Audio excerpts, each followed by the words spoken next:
Morning po. Anong pangalan? Eliza po. Eliza. Anong spell? Sige na, okay na to. Akin na. Ilang taon? 19 po to. Anong nararamdaman? Napadalas na po kasi yung pag-init po ng ulo ko.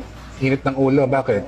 Napag-initan ko na po kasi halos lahat ng tao sa bahay namin eh. Mainitin ang ulo mo. Lalo na po yung boyfriend ko doon. Baka maghiwalay na kami.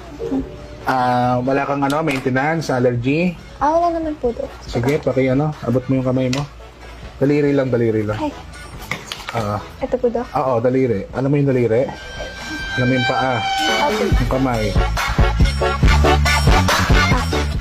Check ko lang. Easy ka lang.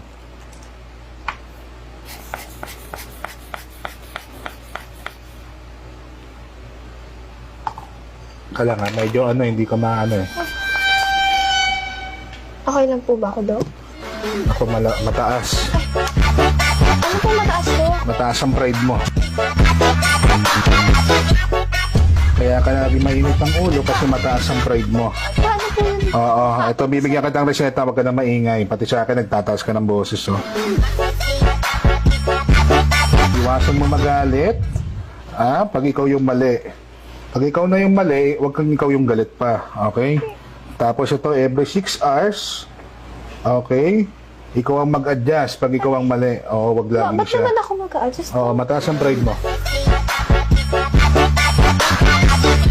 Hirap yan. Baka susunod yan, maging bipolar ka.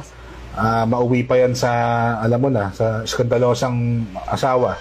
Mahirap yan. Buhangera, baka iwan ka agad. So, ito reseta. Ayan, every 6 hours mag-adjust ka. Mag-sorry ka, wala naman mawawala. Sige, punta ka doon sa next counter, palo mo doon sa ulo ng cashier. Sige. Okay, sir.